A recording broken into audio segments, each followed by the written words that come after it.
ஜாதகம் இல்லை பிரசன்னம் இதெல்லாம் பார்க்கறதுக்கு முன்னாடி ஒரு ஃபேமிலியில் இப்போ நீங்கள் இருக்கிறீங்க, உங்கள் தாத்தா எப்படி வாழ்ந்தாரோ, எதை இழந்தாரோ அது உங்களுக்கு தான் கர்மாவாக மாறி வரும். பிதுர்களுக்கு கட்டாயம் பிடித்த உணவு இந்த பொரி உருண்டை. அந்த பொரி உருண்டை வாங்கி நீங்கள் நீர் நிலையில் இருக்கக்கூடிய மீன்களுக்கு உணவாக போட்டுட்டு வாங்க. அந்த உணவு போடுறதுக்கு முன்னாடி கோவிலில் இருக்கக்கூடிய அந்த இறை சக்தியை ஈர்க்கின்ற சக்தி வாய்ந்த பொருள் தான் மருதாணி. கோவிலில் இருக்கக்கூடிய மந்திர சக்தியும் கோவிலில் இருக்கக்கூடிய பாசிட்டிவ் எனர்ஜியும் அதை இழுக்கக்கூடிய சக்தி எதுக்கு இருக்குது? மருதாணிக்கு இருக்குது. அதனால தான்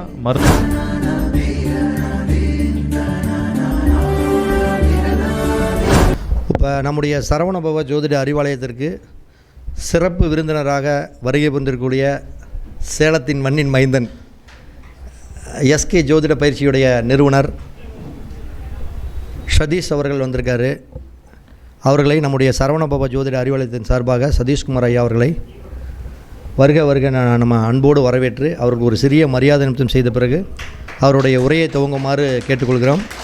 ஐயா அவர்கள் தான் நிறைவு பேச்சாளர்.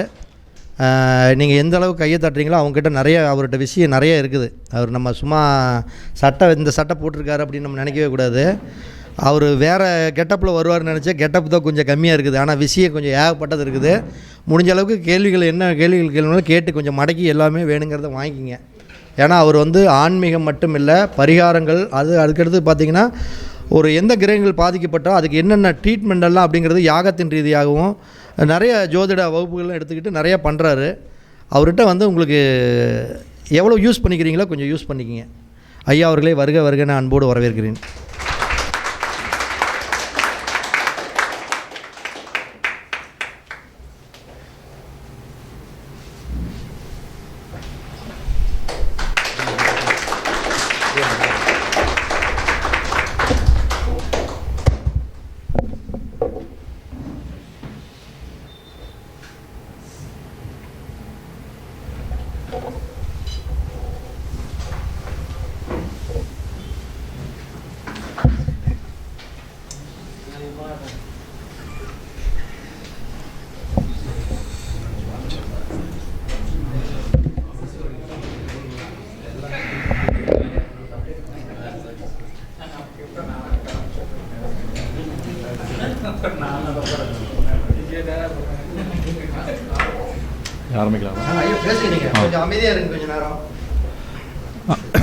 ஐயா கேட்குதுங்களா? கரெக்டாக கேட்குதா? அனைவருக்கும் வணக்கம். என்னுடைய தாரக மந்திரமாக நல்லது நடக்கும், நல்லது மட்டுமே நடக்கும். இந்த ஒரு தாரக மந்திரம் ஏறக்குறைய 12 ஆண்டுகளாக இந்த ஒரு மந்திரத்தையே நான் அதிகமாக உபயோகித்து இது ஒரு ஜெபம் மாதிரி நான் பண்ணிகிட்ருக்கேன். நல்லதே நடக்கும், நல்லது மட்டுமே நடக்கும். இது ஒரு அற்புதமான வாக்கியம். இதை விரும்புபவர்கள் எப்பொழுது வேண்டாலும் சொல்லிக்கொண்டே இருக்கலாம்.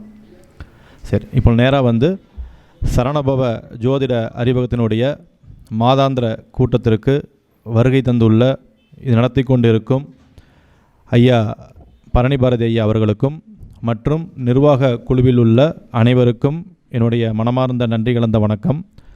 இங்கு காலையிலிருந்து மிக அற்புதமான ஜோதிட கருத்துக்களை தந்த அனைத்து குருநாதர்களுக்கும், குறிப்பாக என்னுடைய குருநாதர் மருதமலை குருஜி ஐயா அவர்களுக்கும் தங்கபாண்டியன் ஐயா அவர்களுக்கும் மற்றும் இங்கே அமர்ந்துள்ள இந்த ஜோதிட குருமார்களையும் வணங்கி என்னுடைய எளிய உரையை நான் துவங்குகின்றேன்.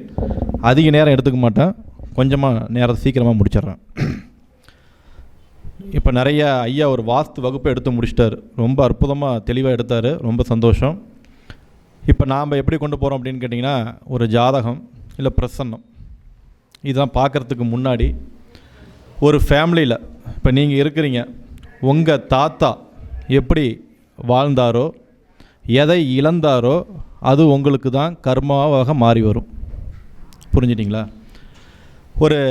உங்கள் தாத்தா உங்களை சின்ன தாத்தா, பெரிய தாத்தா வம்சத்தில் யாராவது சொத்துக்களை இழந்து விட்டால் உங்களுக்கு பெராலிக்ஸ் வாதம் கம்ப்ளைண்ட் வரும். இதெல்லாம் புரிஞ்சுக்கணும். உங்களுடைய தாத்தா எவராவது சொத்துக்களை இழந்தால் கட்டாயம் உங்களுக்கு வாதம் கம்ப்ளைண்ட் வரும். அது பையனாக இருந்தாலும் சரி, பேரனாக இருந்தாலும் சரி, அது கண்டிப்பாக வரும். அப்படி இல்லாத பட்சத்தில் நீங்களும் கட்டாயமாக ஒரு சொத்தை இழப்பீர்கள் என்பது அந்த கர்மா ரிஜிஸ்டர் பண்ணியிருக்கு. இதை நல்லா புரிஞ்சுக்கணும். உங்கள் வம்சத்தில் உங்களுடைய தாத்தாவோ அது கொள்ளு தாத்தா அப்படின்னு சொல்லக்கூடிய யாராவது சொத்துக்களை இழந்து விட்டால், இழப்பதுனால் ஏமாற்றம் அடையாது, வாங்கின காசுக்கு கொடுக்க முடியாமல் வேறு ஏதாவது வகையில் போய் அந்த சொத்தை இழக்கிறது. அந்த சொத்து இழந்துட்டால் கட்டாயம் உங்களுக்கு வாதம் கம்ப்ளைண்ட்டு அல்லது உங்களுக்கும் சொத்து இழப்பு கட்டாயம் ஏற்படும். அதுக்கு தகுந்த மாதிரி தான் உங்கள் ஜாதகத்தில் கிரகமே அமரும். அதை புரிஞ்சிக்கணும். நீங்கள் ஒரு குடும்பத்தில் அந்த காலத்தில் பொண்ணு பார்க்கும்போது பார்ப்பாங்க. எப்படி பார்ப்பாங்க? பெரு வியாதிகள் யாருக்காவது இருக்குதா? அந்த காலம் இப்போ அதெல்லாம் மாறிப்போச்சு. முதல்ல அப்படி தான் பார்ப்பாங்க. குடும்பத்தில் நீச்சங்கள் எதாவது இருக்கா, இல்லை வேறு எதாவது நோய்கள் இருக்கான்னு பார்ப்பாங்க. அது கட்டாயமாக வருமா அப்படின்னா சாத்தியம் உண்டு, வரும். இதெல்லாம் நம்ம எப்படி தெரிஞ்சுக்கிறது? இப்போ நிறையா பேர் நிறைய கடன் வாங்கி சொத்துக்களை இழக்கிறாங்க. ஒன்று, நிறைய பேர்த்துக்கு கடினமான நோய் வியாதிகள், அதனால் நிறைய செலவு பண்ணிக்கிட்டே இருக்கிறாங்க. இதுக்கு போய் பிரசன்னம் பார்க்குறாங்க, ஜாதகம் பார்க்குறாங்க, வாஸ்து பார்க்குறாங்க, அருள்வாக்கு பார்க்குறாங்க, குறி கேட்குறாங்க, எல்லா இடத்துலையுமே போகிறாங்க. ஆனால் ஒரு தெளிவான தீர்வுங்கிறது அவங்களுக்கு கிடைப்பதில்லை. இதுக்கு நம்ம எங்கே இருக்குது இது தீர்வு? உங்கள் தாத்தா வகையில் பாருங்கள். நீங்கள் வேறு எங்கேயும் பார்க்க வேண்டாம். உங்களுடைய முன்னோர்கள் வாழ்ந்த வாழ்க்கையை கொஞ்சம் ஆழமாக கவனிங்க. அவங்க எப்படி எதை நீங்கள் நல்லதெல்லாம் விட்டுருங்க, கெடுதல்கள் எங்கே நடந்திருக்குன்னு பாருங்கள். அவங்க 2 பொண்டாட்டி கட்டி 3 பொண்டாட்டி கட்டி ஒரு மனைவி இறந்துட்டாலோ துர்மரணம் அடைஞ்சிட்டாலோ கட்டாயம் உங்களுக்கு பாதிப்பு வந்துடும். இதில் எந்த மாற்று கருத்துமே கிடையாது. அவங்கள ஏதாவது ஒரு குழந்தையை, இப்போ முன்னாடிலாம் நிறைய பேர்த்துக்கு பார்த்திங்கன்னா அதிக குழந்தைகள் பேக்கும் போது சத்தம் இல்லாமல் சில குழந்தைகளை மரணத்தை உட்படுத்திடுவாங்க. குழந்தை சிசுவிலேயே கட்டாயம் அதெல்லாம் நமக்கு பிள்ளை பிறக்காத தோஷத்தை கண்டிப்பாக கொடுத்துரும். அந்த பிள்ளைகள் ஊனமாக ஏதாவது ஒரு வகையில் அது பாதிப்பாக கொடுத்துரும். அப்பன் செஞ்சது பிள்ளைக்குன்பாங்க. ஆனால் அதை தாண்டி உங்களுடைய தாத்தா வகையில் நல்லா பாருங்கள். உங்களுடைய தாத்தா உங்களுடைய குலம் அதுதான். அந்த குலத்தில் என்ன கெடுதல் நடந்திருக்குன்னு பாருங்கள். அதை நீங்கள் பார்த்து நிவர்த்தி செஞ்சுக்கிட்டால் நீங்கள் உங்கள் பேரனுக்கு சொத்தாக புண்ணியத்தை நீங்கள் கொடுத்துட்டு போக முடியும். கோயிலாக தான் போகிறோம். தமிழ்நாட்டில் ஏறக்கூடிய 1.25 லட்சம் கோயில் இருக்குது. நமக்கு கண்ணுக்கு தெரியாத எவ்வளோக்குன்னு தெரில.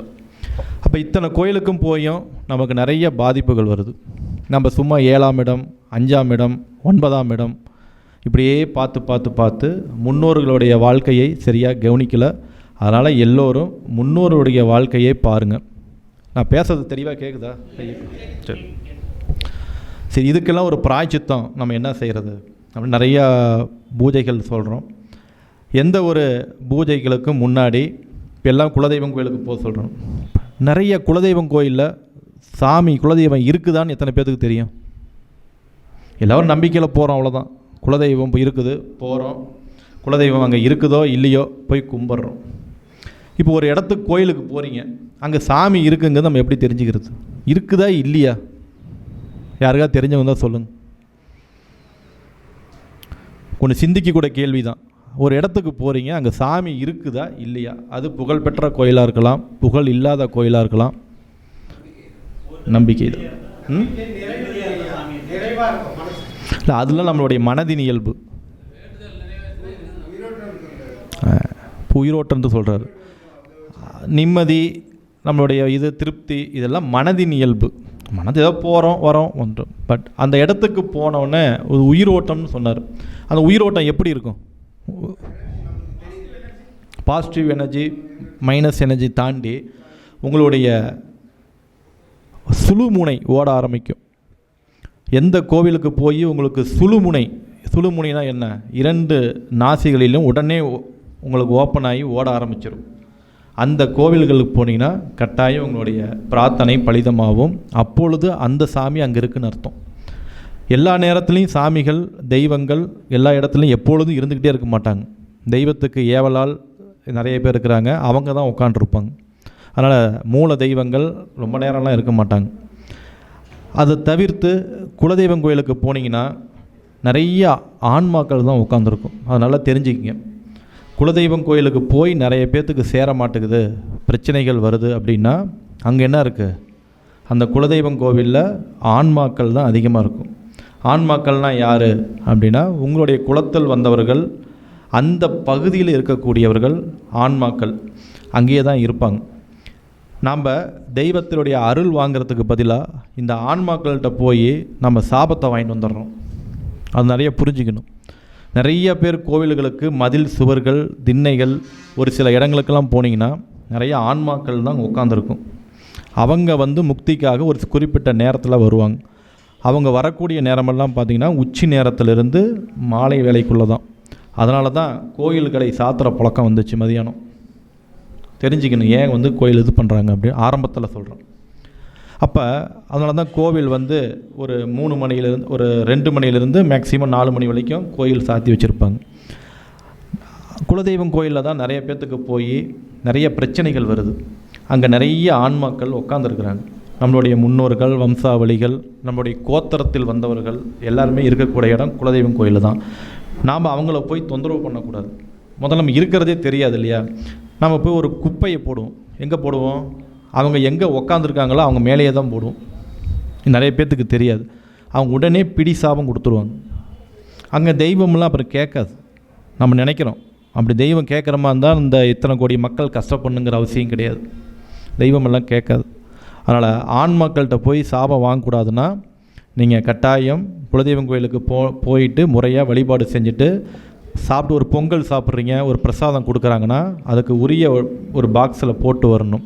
கண்ட இடத்துல மேலே தூக்கி போட்டு வந்தீங்கன்னா அது அவங்க தலைமையில் போட்டால் என்ன, உங்கள் தலைமையில் போட்டால் நமக்கு கோவம் வருமா இல்லைங்களா? இந்த மாதிரி ஆன்ம சாபங்கள் வந்துடும். அது நம்ம இறைவனிடம் வரத்தை வாங்கிட்டு வரும்போது இது பெரிய தடையாக இருக்கும். அதை தெரிஞ்சுக்கணும். ஓகேங்களா? இப்போ ஒரு விஷயம் தெரிஞ்சுக்கிட்டீங்க இல்லையா? அதனால் கோவில்களுக்கு போயிட்டு சரியான நேரத்தில் வழிபாடு செஞ்சுட்டு சரியான நேரத்தில் நேராக வீட்டுக்கு வாங்க. அடுத்தது இந்த பித்ருக்களை திருப்திப்படுத்துறதுக்காக ஒரு எளிய பரிகாரம் சொல்கிறேன். ஏன்னா நிறைய பரிகாரங்கள் எல்லாம் பண்ணியிருப்பீங்க. என்னுடைய பரிகாரங்கள் எளிய பரிகாரமாக இருக்கும், ஆனால் கொஞ்சம் தொடர்ந்து செய்கிற மாதிரி இருக்கும். அமாவாசைக்கு அன்னைக்கு நீங்கள் பொரி உருண்டை, வெறும் பொரி கிடையாது, பொரி உருண்டை தான் பித்ருக்களுக்கும் திருப்தியை கொடுக்கும். சவுண்ட் கம்மி பண்ணுங்க. ஆமாம்,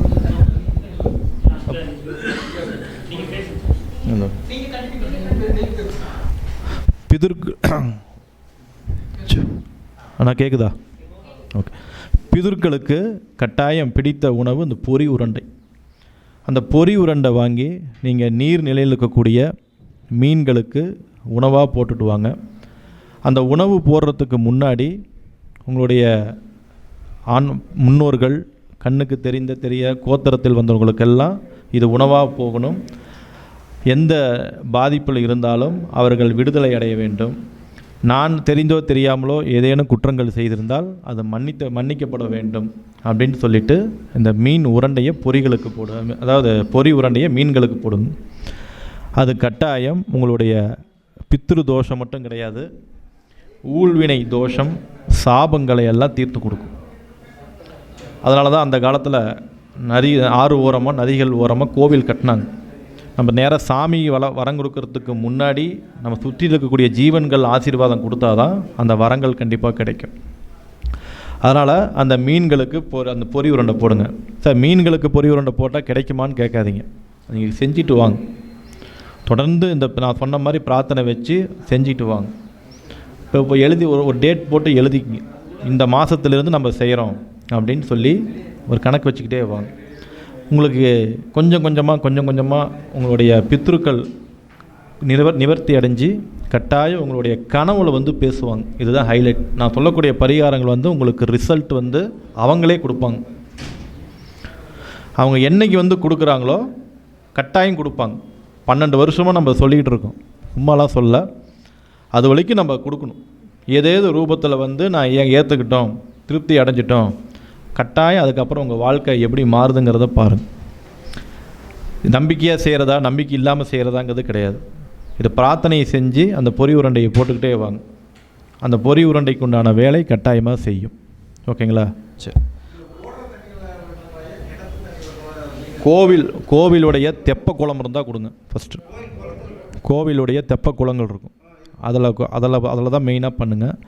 அப்படி இல்லாத பட்சத்தில் ஓடுற நதியில் கொடுங்க. ஆனால் அது நீங்கள் கொடுக்காத மீன்கள் சாப்பிடும், ஒன்றும் பிரச்சனை இல்லை, சாப்பிடுங்க. புரியுதுங்களா? ஓகே. அடுத்தது, குடும்பத்தில் வாதம் கம்ப்ளைண்ட். வாதம் வந்து நரம்பு தளர்ச்சியாக வரக்கூடிய நோய்கள், இது எல்லாத்துக்கும் தெரியும். இந்த நரம்பு தளர்ச்சி உண்டான பாதிப்புகளை நிவர்த்தி செய்யக்கூடிய கோவில் திருச்சிக்கு பக்கத்தில், திருச்சிக்கு போகிற வழியில் திருவாசியில் இருக்குது. திருவாசி ஸ்தலம் வந்து அற்புதமான நரம்பு வியாதியை போக்கக்கூடிய ஸ்தலம். குணசீலத்துக்கு அடுத்த ஒரு 10 கிலோமீட்டருக்குள்ளே அந்த கோயில் இருக்குது. ஊர் திருவாசி மாட்டுரைநாதர் கோவில், ஈஸ்வரர். திருச்சிக்கு, அதாவது நாமக்கல் டு திருச்சி போகிற வழியில் குணசீலத்துக்கு அடுத்து 2 ஸ்டாப் தள்ளி திருவாசி ஊர் மாட்டுரை வதீஸ்வரர் அந்த ஆலயம் பேர். நரம்பு தளர்ச்சினால் எப்பேற்பட்ட பாதிப்பாக இருந்தாலும் நிவர்த்தி பண்ணக்கூடிய கோவில் அதுதான். ரொம்ப ரொம்ப பழமையான கோவில். உங்கள் லைஃப்பில் வந்து மிகப்பெரிய மாற்றத்தை தரக்கூடிய கோவில் அது. எப்போ கோவிலுக்கு போனாலும் அங்கே இருக்கக்கூடிய மூல சிவனுக்கு கட்டாயம் அபிஷேகம் பண்ணணும், புதிய வஸ்திரம் சாத்தணும்.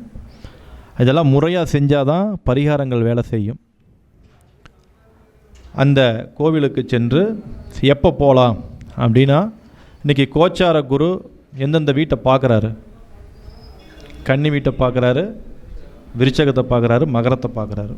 அப்போ புதன்கிழமை, செவ்வாய்க்கிழமை, சனிக்கிழமை, இந்த 3 நாளில் போய் 3 நாளில் ஏதேனும் ஒரு நாளில், இது உங்கள் லக்னத்துக்கு அஷ்டமோ பாதகமோ மாரகமோ வராத கிழமையாக இருக்கணும், அது பார்த்துக்கணும். அந்த நாட்களில் போய் நீங்கள் கட்டாயமாக நீங்கள் மூல சிவனுக்கு அபிஷேகம் பண்ணி புதிய வஸ்திரம் சாத்துங்க, அம்பாளுக்கும் அபிஷேகம் பண்ணி வஸ்திரம் சாத்துங்க. இது செஞ்சுட்டு வாங்க. நரம்பு சம்மந்தப்பட்ட பாதிப்புகள் கொஞ்சம் கொஞ்சமாக குறையும். முதல்ல பாதிப்பு இருக்கவங்களுக்கு அமுச்சுட்டு பாருங்கள், அப்போ தெரியும். வைத்தியம் வேலை செய்யாமல் இருக்கிறது வேலை செய்ய ஆரம்பிக்கும்.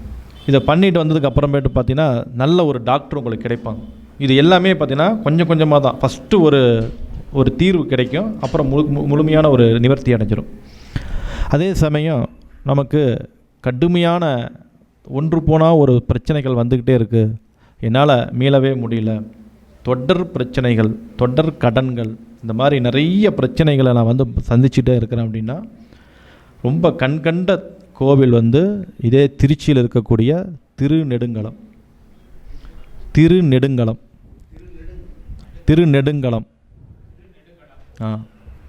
இது எங்கே இருக்குது அப்படின்னு பார்த்தீங்கன்னா, திருவெரும்பூருக்கு பக்கத்தில் இருக்குது, துவாக்குடி பக்கத்தில் உள்ளார அந்த கோவில் இருக்குது. பெரிய பெரிய அரசியல் பிரமுகர்கள், மிகப்பெரிய ரொம்ப பிரச்சனை, தீர்க்க முடியாத பிரச்சனைனா வடநாட்டிலிருந்து சொல்லி அமைச்சிடக்கூடிய கோவில் அந்த கோவில் தான்.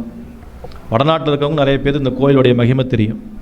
இப்போ வடநாட்டில் இருந்து நிறைய பெரிய பெரிய அரசியல் பிரமுகர்கள், தொழிலதிபர்கள், இவங்க எல்லாமே சஸ்பென்ஸாக வந்துட்டு போகக்கூடிய கோவில் தான் திருநெடுங்கலம்.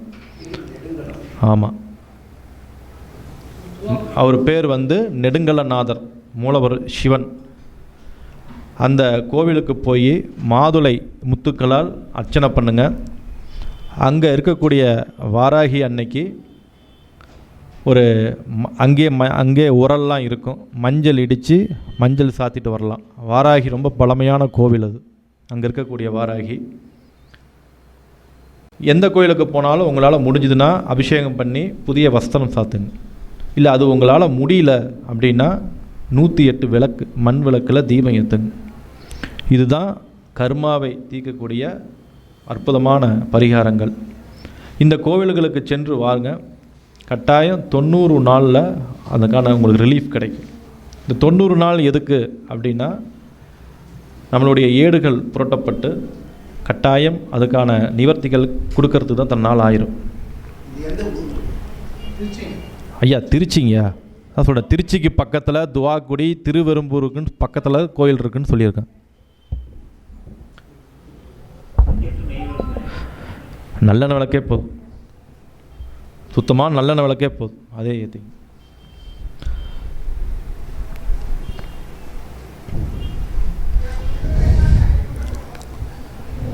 எழுதிட்டிங்களா? சரி. அடுத்தது சனி திசை யாருக்கு நடந்தாலும் சரி, 7 சனி, அஷ்டமத்து சனி, கண்டகச்சனி, அர்த்தாசிரமச்சனி, விரயச்சனி, சனி பகவான் திசை நடத்தினாலும் சரி, இல்லை கோச்சாரத்தினுடைய திசை கோச்சாரோடைய சனி பார்வை இருந்தாலும் சரி, அந்த சனி திசை நடக்கும்போது லக்னத்திற்கு 6, 8, 12 கூடிய திசை நடந்தால் அதை புரிஞ்சுக்கணும். 7 சனி அஷ்டமச்சனியும் நடந்து லக்னத்துக்கு 6, 8, 12 கூடிய திசை நடந்தால் ஒரு கடினமான கஷ்டமான சூழ்நிலைகள் ஏற்படும். அப்போ அதுக்கு நிவர்த்தி எங்கன்னு கேட்டிங்கன்னா பாதாள சிவன் கோவில்.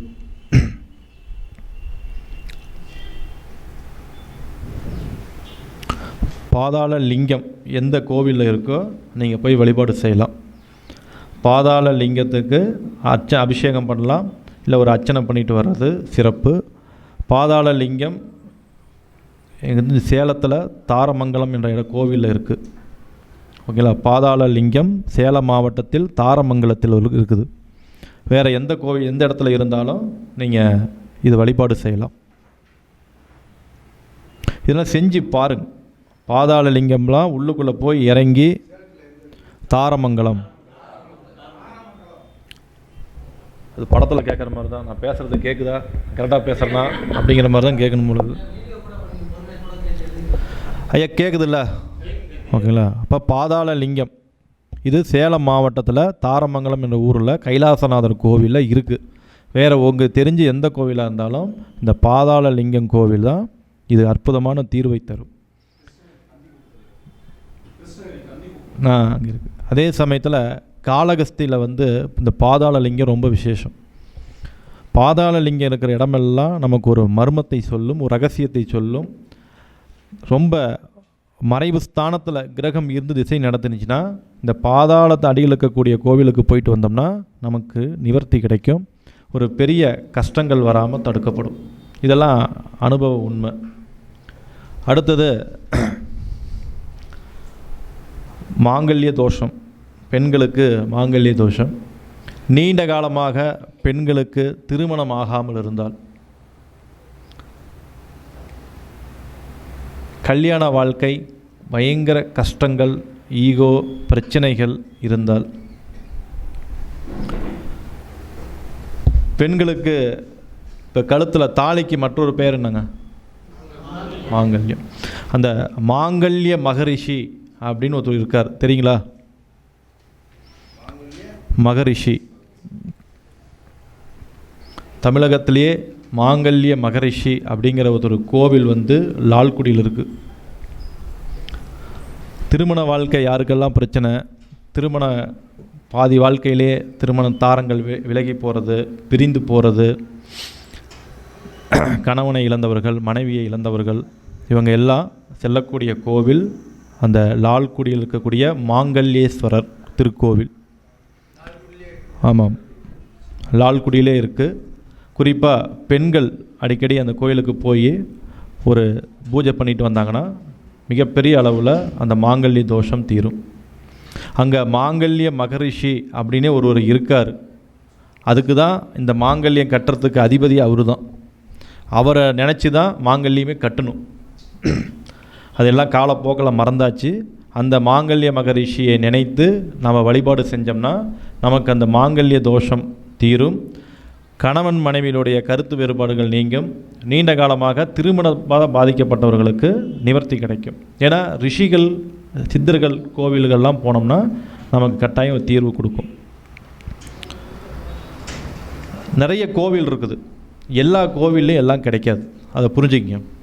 சாபம் நிவர்த்தி கோவில் அப்படின்னா அந்த கோவிலுக்கு போனால் சாபம் மட்டும்தான் தீரும், நம்மளுடைய எண்ணிய காரியம்லாம் நிறைவேறாது. ஐயா இருக்கு, நான் இப்போ சொல்கிறேன். எண்ணிய காரியங்கள் நிறைவேறாது. காரிய சித்தி அடையக்கூடிய கோவிலுக்கு போனால் சாபம் தீராது. நோய் நிவர்த்தி ஸ்தலத்துகளுக்கு போனால் நோய் மட்டும்தான் தீரும். அங்கே போய் சாபம் தீர்க்கிறதோ இல்லை காரிய சித்தி ஆகிறதோ கேட்டால் நடக்காது. நல்லா புரிஞ்சுதுங்களா? அப்போ ஒரு ஸ்தலத்துக்கு போகிறோம்னா அங்கே என்ன நடந்தது அப்படிங்கிறத தெரிஞ்சுக்கணும். அப்போ நவகிரகங்களும் நோய்களையும் சாபங்களையும் தீர்த்தது தான் நவகிரக கோவில். அதுக்கு தான் நம்ம போக சொல்கிறோம். நவகிரகம் கோயில் எதுக்கு போகிறோம்? அந்த நவகிரகங்கள் வந்து தன்னுடைய சாபங்களையும் நோய்களையும் தீர்த்த கோவில். அதே மாதிரி தமிழகத்தில் 1,00,000 கோவில் இருக்குது. வெளியில் தெரியாத நிறைய கோவில்கள் இருக்குது. அந்த கோவில்கள் எல்லாம் நிறைய ரிஷிகள், நிறைய சித்தர்கள், யோகிகள் இதெல்லாம் வந்து தரிசனம் செஞ்சு அவங்களுக்கு சாபமோ பாவமோ நோயோ அல்லது காரிய சித்தியோ நடந்த கோவில்கள் நிறையா இருக்குது.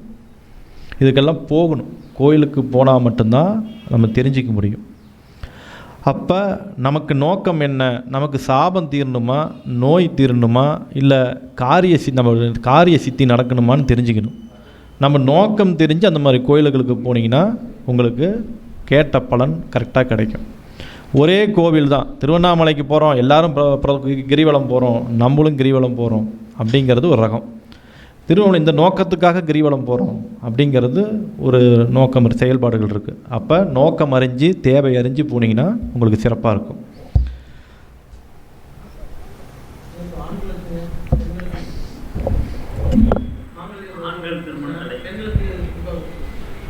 ஆண்களுக்கு அதே தான் போங்க. பசங்க ஆண்களுக்கு யார் கல்யாணம் பண்ணுறோம்? அந்த கோயிலுக்கு போயிட்டு சொல்லுங்கள். அது மாங்கல்யம், அதாவது பெண்களுக்கு பலமாக இருக்கும். ஆண்களுக்கு போனாலும் அந்த பெண்ணை இழுத்து கொடுக்கும். அந்த மாங்கல்ய மகரிஷி கோயில் அற்புதமான பலன் தரும்.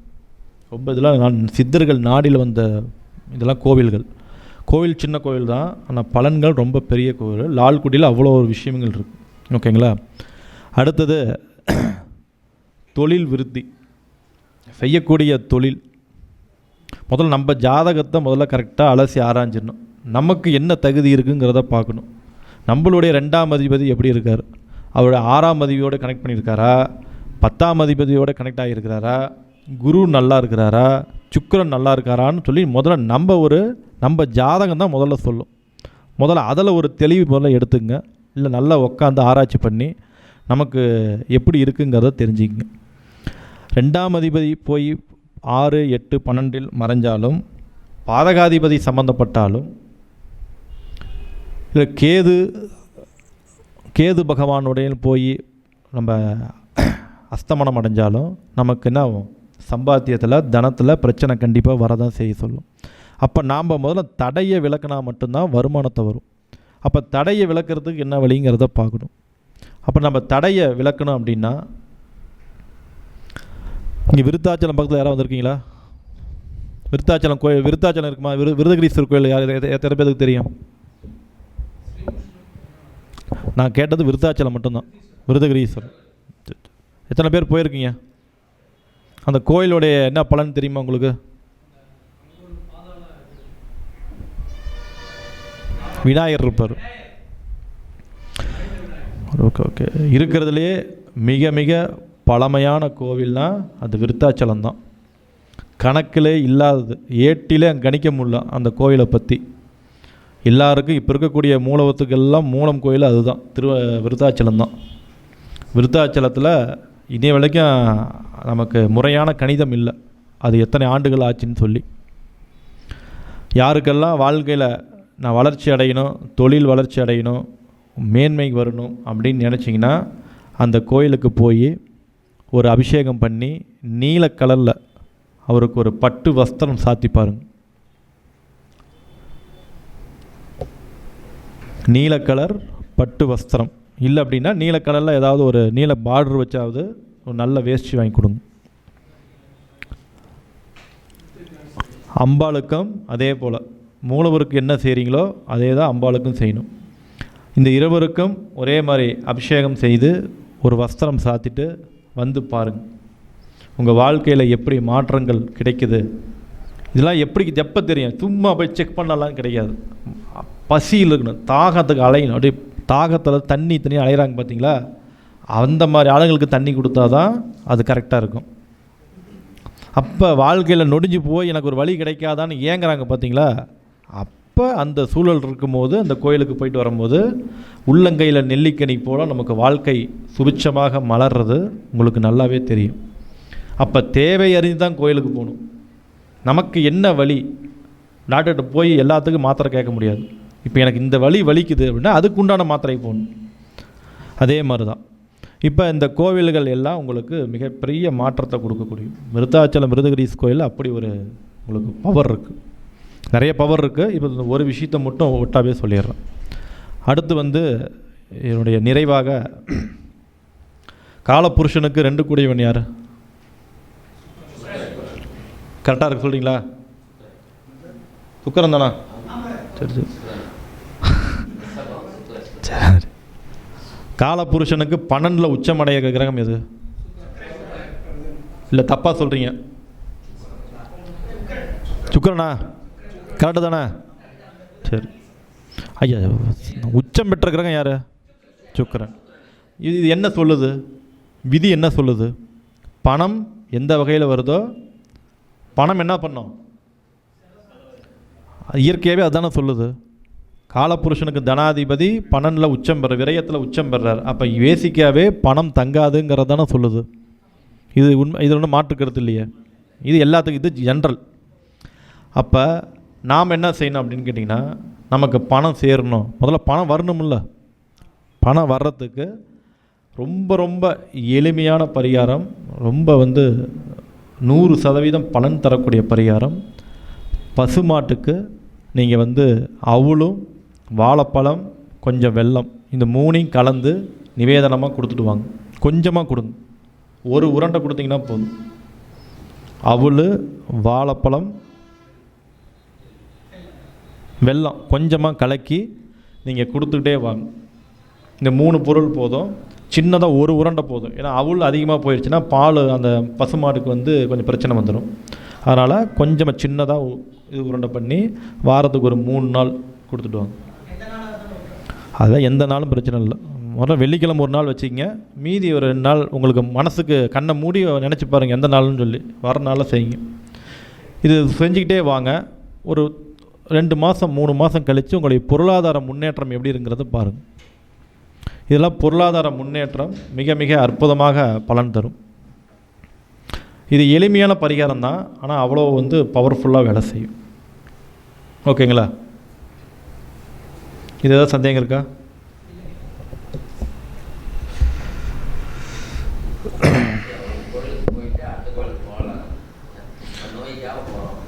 ஐயா, நம்மளுடைய பரிகாரத்துக்காக எந்த கோயிலுக்கு போனாலும் பரிகாரம் முடிச்சுட்டு நேராக வீட்டுக்கு தான் ஏன் வரணும். வழிபாடுக்காக போகும்போது எல்லா கோயிலையும் பார்க்கலாம். நமக்கு பிரச்சனையை தீர்வு தரத்துக்காக போகக்கூடிய கோவில்களில் நம்ம தீர்வை நோக்கி தான் போகணும். அப்போ ஒரு கோவிலுக்கு போகிறோம், எப்படி போகணும்? எல்லாம் எப்பயும் முளக்கு முடிச்சு தான் போகணுங்க. இது கோவிலுக்கு போகும்போது பெண்கள் ஆண்கள் குறிப்பாக மனைவியோடு போகணும். மனைவியானவள் எப்படி இருக்கணும்? கண்டிப்பாக கைகளுக்கும் கால்களுக்கும் மருதாணி வச்சுக்கிட்டு தான் கோயிலுக்கு போகணுங்க. ஏன் மருதாணி வைக்க சொல்கிறாங்க? அதெல்லாம் ஒன்றும் கிடையாது. கோயிலுக்கு போகும்போது தினம் வச்சிங்களா ஆகட்டும். கோவிலில் இருக்கக்கூடிய அந்த இறை சக்தியை ஈர்க்கின்ற சக்தி வாய்ந்த பொருள் தான் மருதாணி. புரிஞ்சுதுங்களா? கோவிலில் இருக்கக்கூடிய மந்திர சக்தியும் கோவிலில் இருக்கக்கூடிய பாசிட்டிவ் எனர்ஜியும் அதை இழுக்கக்கூடிய சக்தி எதுக்கு இருக்குது? மருதாணிக்கு இருக்குது. அதனால தான் மருதாணியை கைகளுக்கும் கால்களுக்கும் நிறைய கால் பாதங்கள் வரை மருதாணி வச்சுட்டு போயிட்டு சாமி கும்பிட்டு பிரகாரத்தை சுற்றி வரணும். விஷயம் ஃபுல்லாக பிரகாரத்தில் தான் இருக்குது. நம்ம மூலவரை மட்டுமே பார்த்துட்ருக்குறோம். உங்களுக்கு விஷயம் வேணும், உங்களுக்கு கோரிக்கையை நிறைவேணும்னா பிரகாரத்தை சுற்றி வரணும். நான் நிறைய அந்த அடிப்பிரதட்சணம் வர சொல்லியே பல காரியம் சாதிச்சிருக்கிறோம். அப்போ அது விஷயம் இதுதான். நம்ம போய் கோவிலில் அடிப்பிரதட்சணை பண்ண சொல்லுவாங்க முதல்ல. இப்போலாம் யாரும் ஒன்றும் பண்ண முடியல. அட்லீஸ்ட் மெதுவாகாச்சும் 27 முறை சுற்றிட்டு வரணும் இல்லையா? அடுத்தது ஒரு 3 முறை 12 முறை இந்த மாதிரி கோவிலை சுற்றிட்டு வரும்போது நம்மளுடைய பிரார்த்தனை பலிதமடையும்.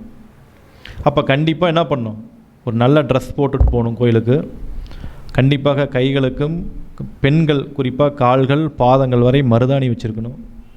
அந்த மருதாணி வச்சுட்டு கோயிலுக்கு போகும்போது கட்டாயம் மலர் மாலைகள், தேங்காய் பழம் அல்லது கல்கண்டு இது எதையாவது வாங்கிட்டு போய் இறைவனுக்கு படைச்சிட்டு நம்முடைய பிரச்சனையை சொல்லிவிட்டு, சிவன் கோயிலாக இருந்தால் கண்டிப்பாக சண்டிகேஸ்வரர் எந்த கை தட்டாமல் சடக்கு போடாமல் ஒரே ஒரு கற்பூரத்தை பற்ற வச்சு உங்களுடைய என்ன பிரார்த்தனைக்காக இந்த மூலவரை பார்த்தீங்களோ அந்த பிரார்த்தனையை சண்டிகேஸ்வரிடம் சொல்லணும். சண்டிகேஸ்வரிடம் ஒரு தீபம் ஏற்றி வச்சு சொல்லலாம், அல்லது ஒரு கற்பூரம் ஏற்றி வச்சு சண்டிகேஸ்வருக்கு சொல்லும் போது கரெக்டாக எல்லாத்துட்டையும் ஒரே பிரார்த்தனை தான் இருக்கணும். அதை முடிச்சுட்டு நேராக நவகிரகத்தை வந்து சுற்றிட்டு கடைசியாக கொடிமரத்துக்கு வந்து நீங்கள் மீண்டும் ஒரு முறை பிரார்த்தனை சொல்லிவிட்டு கொடிமரத்திட்ட விழுந்து கும்பிட்டு வந்தீங்கன்னா கட்டாயம் உங்களுடைய கோரிக்கைகள் பிரார்த்தனைகள் பலிதமடையும். அதை தெரிஞ்சுக்கணும். இந்த பரிகாரங்கள் இந்த மாதிரி பண்ணி பாருங்கள். அப்புறம் இங்கே கரூருக்கு இங்கே வந்ததுனால சொல்கிறேன், கரூருக்கு பக்கத்தில் தான் தோன்றி மலை, ஐயா தான் தோன்றி மலை தானே அது, அங்கே நரசிம்மர் இருக்கார். இந்த நரசிம்மருக்கும் புராதன காலத்துக்கும் தொடர்பு இருக்குது. நிறைய பேர்த்துக்கு தெரியாது. உங்களுக்கு கடன் பிரச்சனை எவருக்கெல்லாம் அதிகமாக இருக்குதோ, கடன் நெருக்கடி அப்படியே போட்டு துண்டை பிடிக்கிறாங்கன்னு சொல்கிறாங்க பார்த்தீங்களா, அந்த மாதிரி நெருக்கடியாக இருக்கணும். சும்மா கடன் தான் நினைக்கக்கூடாது, நெருக்கடி அப்படி மிகுந்து இருக்கணும். அப்போ அவங்க நேராக அந்த தான் தோன்றி மலையில் இருக்கக்கூடிய நரசிம்மரை போய் கும்பிட்டு அர்ச்சனை பண்ணிட்டு வந்தாங்கன்னா சட்டுன்னு நிவர்த்தனை கிடைக்கும். நமக்கு தேவை அறிந்து தான் கடவுளுடைய அருள் கிடைக்கும். அதை புரிஞ்சுக்கணும். எல்லா நேரத்துலையும் சும்மா நமக்கு எனக்கு கடன் இருக்குங்க அப்படின்னு போனால் கிடைக்காது. கடன் வந்து உச்சக்கட்ட நெருக்கடியாக இருக்கணும். அப்போ அவங்க போய் ஒரு மலர் மாலை சாற்றி அவங்க ஒரு கும்பிட்டு வரும்போது ஒரு ரிலீஃப் கிடைக்கும்.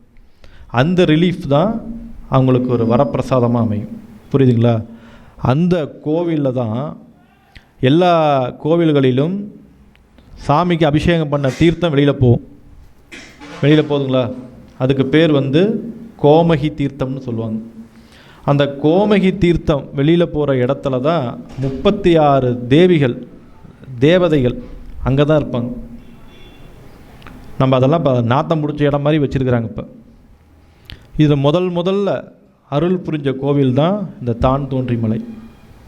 இது நிறைய பேர்த்துக்கு தெரியாது.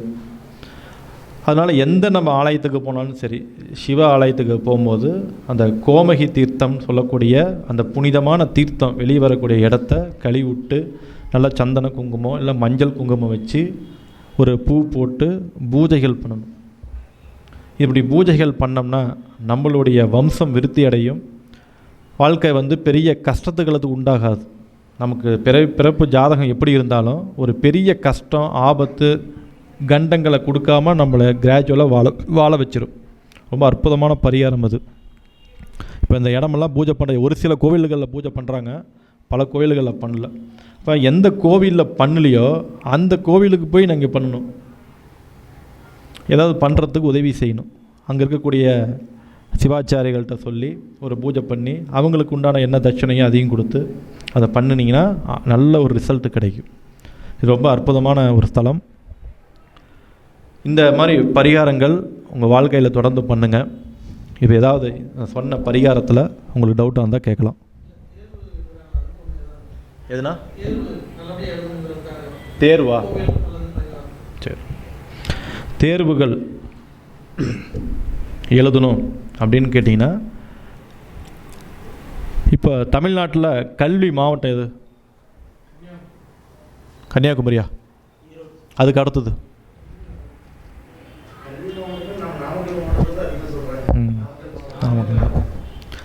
சரி, கல்வி மாவட்டம் அப்படின்னா நாமக்கல் மாவட்டம் தான் இப்போ வரைக்கும். இப்போ அதாவது ஒரு 2 வருஷம் முன்னாடி வரைக்குமே பார்த்தீங்கன்னா உங்களுக்கு சர்வேல அதுதான் சொல்லுது. சரி, அதெல்லாம் விட்டுறலாம். ஏன் நாமக்கல் கல்வி மாவட்டமாக கொண்டு வராங்க? இப்போ மட்டும் கல்வி இருந்துச்சா?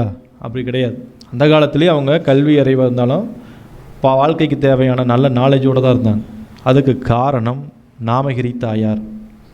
அதெல்லாம் புரிஞ்சுக்கணும். யாருக்கெல்லாம் உங்களுக்கு கல்வி ஞானம் வேணும், தேர்வு எழுத போகிறீங்க, கல்வியில் தடையாக இருக்குது, நீட் எக்ஸாம், இது எதுவாக இருந்தாலும் சரி, நாமகிரி தாயாருக்கு நீங்கள் ஒரு மலர் மாலை, முடிஞ்சால் தாமரை மாலை வாங்கி சாத்திட்டு அம்பாளுக்கு வந்து குங்கும அர்ச்சனை செஞ்சுட்டு அந்த குங்குமத்தை வாங்கி நீங்கள் வச்சுக்கிட்டே போங்க.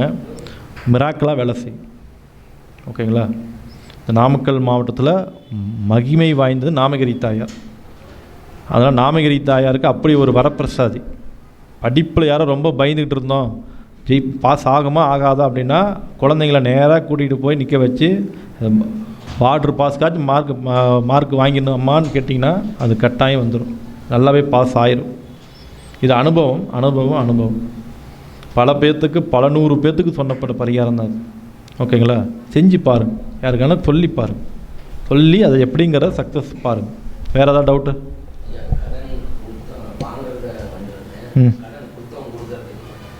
கடன் கொடுத்தோன்னா கொடுத்த கடன் போய் உங்கள் வாழ்க்கையை செக் பண்ணுங்கள், உங்கள் முன்னோர்கள் வாழ்க்கையை செக் பண்ணுங்கள். ஐயா அது எல்லாத்துக்குமே காரணம் இருக்குங்கய்யா. நான் ஏதோ விளையாட்டாக சொல்கிறேன்னு நினைக்காதீங்க. உங்கள் முன்னோர்கள் லைஃப்பை பாருங்கள், முதல்ல அங்கேருந்து எடுக்கணும். கேளுங்க, கொஞ்சம் கஷ்டப்பட்டு தான் ஆகணும். ஏன்னு சொல்கிறேன்னா இந்த விஷயத்துக்கு கஷ்டப்பட்டு தான் ஆகணும். ஐயா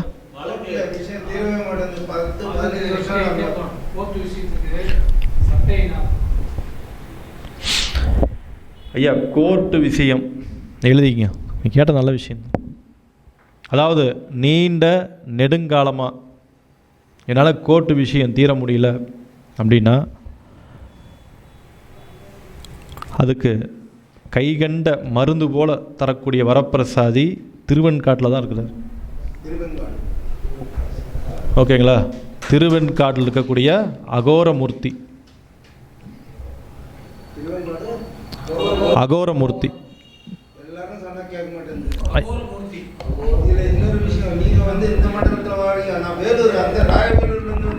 ஐயா ஐயா இங்கே பாருங்க, அகோரமூர்த்தின்னு எழுதுங்க.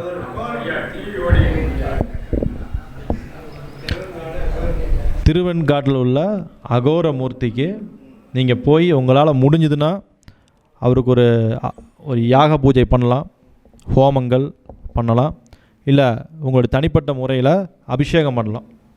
அதை செஞ்சு பாருங்கள். நான் சொல்கிறதெல்லாம் நீண்ட கால வழக்காக இருக்கணும். எப்படா தீரவே மாட்டுக்குதே கடவுளே அப்படின்னு கண் கலங்குறீங்க பார்த்தீங்களா, அப்போ அவங்க தான் போகணும். நான் சொல்கிறது இல்லை, விஷயம் லாஜிக்கோடு தான் சொல்லிக்கிட்டு இருக்கிறேன். ஓகேங்களா? அந்த கோவிலுக்கு போயிட்டு வாங்க, நீண்ட கால வழக்கு பிரச்சனை தீரும். இப்போ இந்த சார் இருக்கார், நீங்கள் வராரு பார்த்தீங்களா ஐயா, உங்களுக்கு வெள்ளாறு தெரியும் தானே? வெள்ளாரில் என்ன கோவில் இருக்குது? வெள்ளாரில் இவர் தருமபுரி தான். நீங்கள் வெள்ளாறு தான் இருந்தீங்க. வெள்ளாரில் கோவில் இருக்குல்ல, உங்களுக்கு தெரியும் கோவில் இருக்குல்ல, என்ன சிறப்புன்னு தெரியுங்களா? அதான் விடுங்க, சிவன் கோயில் இருக்கா இல்லையா? இவங்க ஊரில் இருக்கக்கூடிய இவங்க அந்த பக்கத்தில் இருக்கனால சொல்ல வரேன். வெள்ளார் மேச்சேரி டு தருமபுரி போகிற ரூட்டில் தொப்பூருக்கு முன்னாடியே இருக்குது வெள்ளாருங்கிற ஒரு கோவில். இதில் புராண காலத்து கோவில், 2000 ஆண்டுகள் பழமையான கோவில். அந்த கோவில் இருக்குது, ஊரில் இருக்குது. அந்த ஊருக்காரங்களே தெரியாது.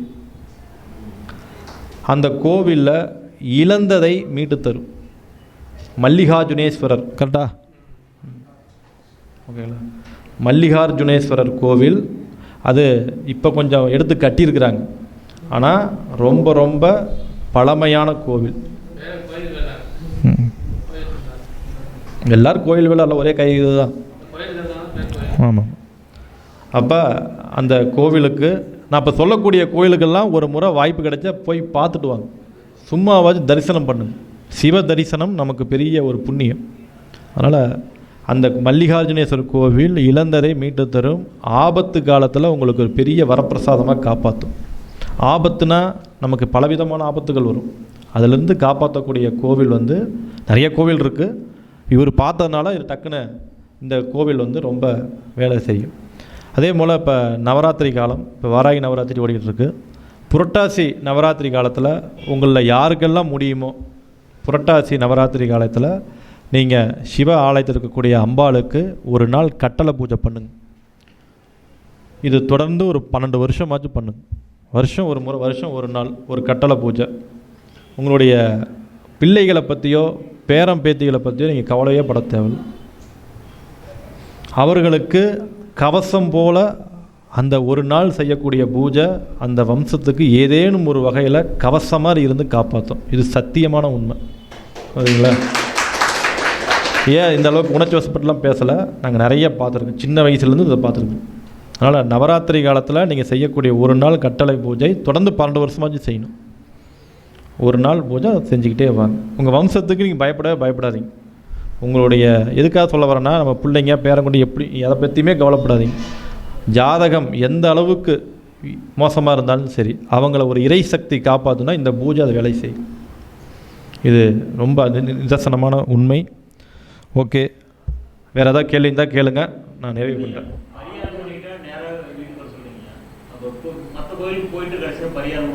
இப்பெல்லாம் போகக்கூடாதுங்க. நமக்கு வேலையாகணும், அதுதான் செய்யணும். நம்ம வாழ்க்கையில் சக்ஸஸ் ஆகணும், நம்ம பிரச்சனை தீரணும்னா நம்ம தான் அது தகுந்த மாதிரி போகணும். ஐயா நீங்கள் சொல்லுங்கள். ஆமாம், ஆண்கள் வந்து கையில் வச்சுட்டு போகணும், பெண்கள் வந்து பாதத்தில் வச்சுட்டு போகணும். ஆண்கள் வைக்கலாம். பெண்கள் வந்து இன்னும் கூட வந்து நம்மளுடைய வயிற்றுடைய தொப்புள் பகுதியில் வச்சுட்டு போகலாம். ஆண்கள் உள்ளங்கை இங்கே வச்சுட்டு போகலாம், இங்கே 2 கையிலையும் வச்சுட்டு போகலாம். பெண்கள் வந்து 2 கால்களையும் வைக்கலாம். பெண்கள் இன்னும் ஒரு பங்காக வந்து நம்ம அவங்களுடைய தொப்புள் பகுதியிலும் வைக்கலாம். ஓகேங்களா? அது தொப்புள் பகுதியில் வந்து ஏன் நம்ம சொல்கிறோம், ஒன்றும் இது கிடையாது. வடநாட்டில் எல்லாமே தொப்புள் பகுதி தெரிந்த மாதிரி தான் சேலை கட்டியிருப்பாங்க. அது ஒன்றும் வேறு எதுவும் காரணம் கிடையாது. இது ஆன்மீகமான காரணம். ஆன்மீக அலை, ஆன்மீகமான அந்த எனர்ஜி வந்து அந்த தொப்புள் வழியாக தான் சக்தி உள்ளுக்குள்ளே என்ட்ரி ஆகும். அது வெளியில் இப்போ இதாக அது ஒரு இதாக இருக்குதுன்னா சொல்ல, ஆனால் அதுதான் காரணம். அந்த ஏன் அப்படி வந்து அந்த சேலைகள் அப்படி கட்டியிருக்காங்கன்னா அந்த எனர்ஜி வந்து இந்த சக்கராஸ் தான் அப்படி இழுத்துட்டு வரும். தொப்புள் சக்கரம் தான் இழுத்துட்டு வரும். அதுக்காக எப்பயுமே அந்த இடத்த பாதுகாப்பாக வச்சுருப்பாங்க. ஒன்று, இதுக்கு மெடிக்கல் ரீதியாகவும் காரணங்கள் உண்டு. ஓகேங்களா? வேறு ஏதாவது கேள்வி இருந்தால் கேளுங்க. ஐயா, வாக்கு பலிதமா? சரி, வாஸ்து ஒன்று சொல்லிடலாம். ஐயாவுக எல்லோரும் வாஸ்து பரிகாரம், வாஸ்து, மனையடி சாஸ்திரம் நிறைய சொன்னாங்க. யாருக்கெல்லாம் சொந்த வீடு இருக்குது? சொந்த வீட்டில் யாராக இருக்கிறீங்க? எல்லாமே சொந்த வீடா? ஒவ்வொருத்தர் வீடு கட்டி எத்தனை வருஷம் ஆச்சு?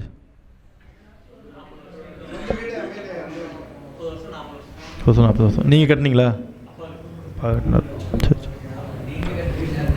இல்லை, சொந்த வீட்டில் இருக்கீங்களா நான் கேட்டேன். நான் யார் கட்டினது தான் கேட்டேன். ஐயா வாஸ்து, மனையடி சாஸ்திரம் அருமையாக சொல்லி கொடுத்தாரு.